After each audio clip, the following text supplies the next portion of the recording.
Yo, what's up mga katakam? Ito pa rin tayo kay Sir Alex Manalili. Meron tayong mga pang-out na bower dito na buntis. Depende daw po sa pag-uusap. Iaalis ni Sir Alex Manalili kung magkakasundo tayo sa presyo. Okay, ipapasilip natin yung mga bower. Bower sa Anglo-Nubian, sir, no? Oo, sir. Ayo. Pagka nakursunadahan nyo, nagkasundo sa presyo, ibibigay na natin ito. Sige. At ipapakita natin.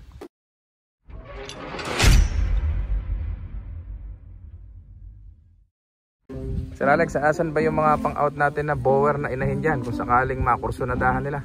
Ayan, sir. Eto. Ayan yan. Parang ano basal. No? O Isa pa lang. naka-isang anak pa lang yan. Tapos buntis ngayon. Oo, sir. Tsaka yung isa doon. O, buntis. Buntis. So ito mga katakam, kung makukursunadahan nyo daw, itong ano to? Redhead. Redhead ba tawag dito, sir? Ayan, redhead na naka-isang anak na daw po ito. Ayan, i-focus natin para makita nyo mabuti. May karga na to mga katakam yan. Oh. Ang ganda ng bower. Kapag nagkasundo kayo sa presyo, ayan, ibibigay na sa atin ni Sir Alex yan. Alin pa po yung pang-out natin dyan, sir? Ay, yung isa pang bower do sa dulo na yan. Ayun. Bali, ilan na lang ba, sir, yung ating alaga ngayon? Sir, natin lang. Ang bilang ko kanina parang 14 yung bisiro eh. Tapos yung malalaki nasa 20 yata. 1, 2, ulitin natin. 1, 2, 3, 4, 5, 6, 7, 8, 9, 10, 11, 12, 13, 14, 15, 16, 17, 18, 19. Kulang na isa. Gumuwi siguro doon isa. Ayun, 20 nga. 20, 21 pa pala. Ayun yung isang malaki.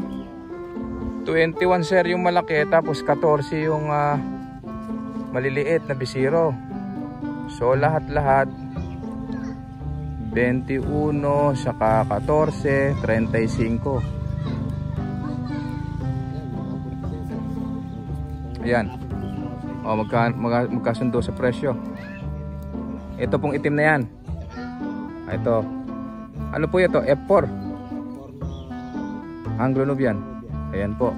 Mga katakam, kung makukursunadahan nyo itong pula na yan, na silver antenga, ayan po ay F4 Anglo-Nubian. Buntis na po. Kapag nakusunadahan nyo, hindi naman mahirap kausap si Sir Alex.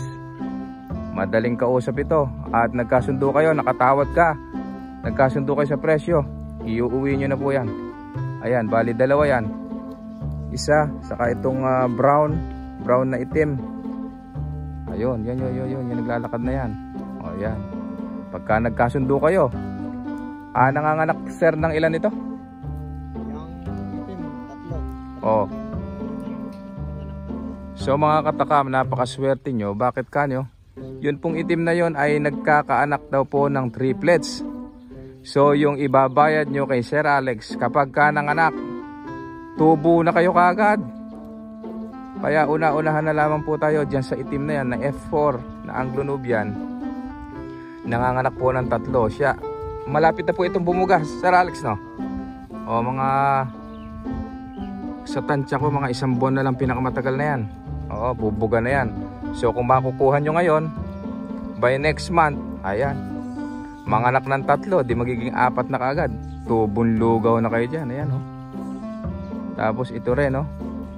Ito, Sir Brown na to, ilan ang anak niya nung nakaraan? 2. O yan. Tapos 2 babae pa yung naging anak. So ngayon, pagka nanganak ng 2 yan, ayan, panalo na kayo. Ito yung ginagamit ni Sir Alex na bower na barako. Ayan, oh. Ganda. Ito ata, sir, yung kapatid ng kalahari, ano? Ayan. Kapatid ng kalahari. Saan na ba si kalahari? Nandun na.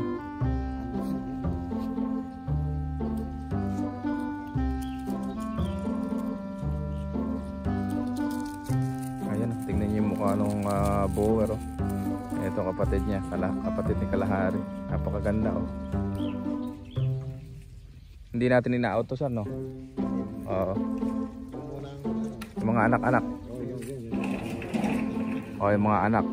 So ito na lang kasi ang natitirang bower na lalaki ni Sir Alex. Yan ang ginagamit niya, kaya hindi pa i-out ito at mawawala naman tayo ng bulugan na pangkasta. Meron tayong mga pang-out, yung mga anak-anak ng bower. Ilan ba sir yung inahin natin ng anak na bower? 4 na inahing bower yung nanganak. Marami yung Anglo-Nubian. Oo, yung Anglo-Nubian natin ang marami. Yung bower, 4 na inahin daw po ang nanganak. So mamaya ipapakita natin sa inyo at kumakain pa sila. Kita natin kung alin yung makukusunadahan nyo. Screenshot nyo na lang at ipadala sa FB page ni Sir Alex Manalili. Ang kanyang FB page ay Alex Manalili, na ang kanyang profile picture ay nakasakay sa Kubota truck. Ayan. Hindi nagbibigay ng contact number si Sir Alex at silosa yung kanyang asawa. Baka daw kung sino-sino na yung tumatawag kay Sir Alex this oras ng gabi noong nakaraan, may tumatawag pa. Oras na ng pamamahinga ni Sir Alex. Gawa na si Sir Alex ay masyadong busy sa kanyang maisan. Ang tanim ngayon ni Sir Alex ay mais. Mga hybrid sir na mais, ano? Oo. Nasa 6 na hektarya daw yung kanyang sinasaka na lupa. Puro mais po ang nakatanim, ano sir? Puro mais. Ayun. Kapag umani, papakain sa kambing, ano sir? Yung mga dahon, pwede ba gano'n? Pwede. Ayun. Tama-tama, maraming magiging stock na mais. Ayan. Alin sir? Ito. Ayan. So ito mga katakam. Ano sir to? Babae? Magkano yan sir? Oh, open for reservation. Ito po yung anak ng bower. Oo. Ang pang-out natin 4 months, di ba? Magkano nagkakahalaga yan? 20,000. Okay, ibibigay sa atin. So mga katakam, panalo na kayo dito sa bower na yan. Inahin pa. Kasi kung mabibili niyo sa farm yan, sa malalaking farm, pinakamababay 35,000 yan. Sir Alex? O yan, dito kay Sir Alex, bower na babae, nagkakahalaga ng 20 pataas. Ayan. Tagumpay na kayo dyan, no? Kilatisin nyo mabuti yan, yan nasa ilalim na yan, no? Oh. 20,000, may maganda ka ng gagawing inahin mo. Saan ka pa? Ayan, oh. Ang gaganda. So 4 na bower na ganito, na traditional redhead bower. 4 na ganyan ang nanganak. Merong 2 ang anak at meron ding isa.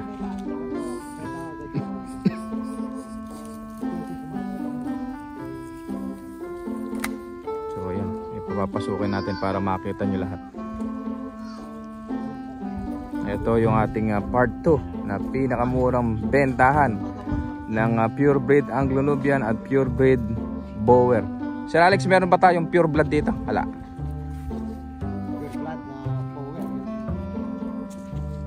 Ay, andito, meron tayong pure blood. Ayun. Ayun, meron pa pala si Sir na pure blood dito.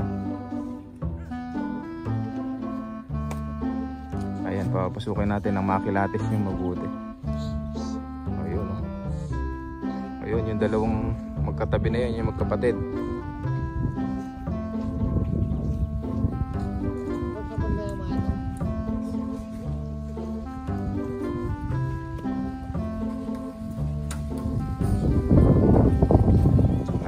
Tatakbo ka na, papasok na sa kulungan.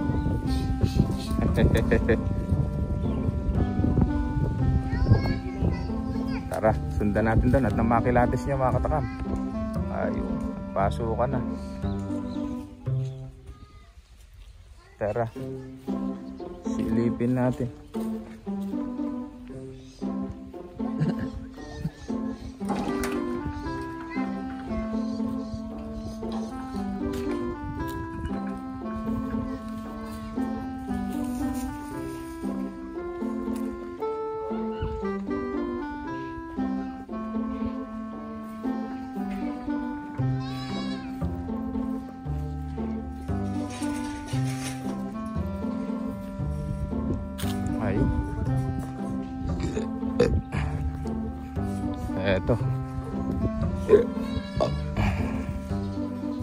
Ito yung farm ni Sir Alex. Kaya ganito to mga katakam. Dati itong kulungan ng kalabaw. So naibenta na ni Sir Alex yung kalabaw. Kaya pinalitan niya na ng kambing ito.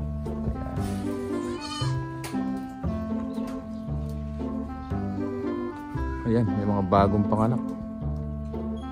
Ito sir, F1 ba yan?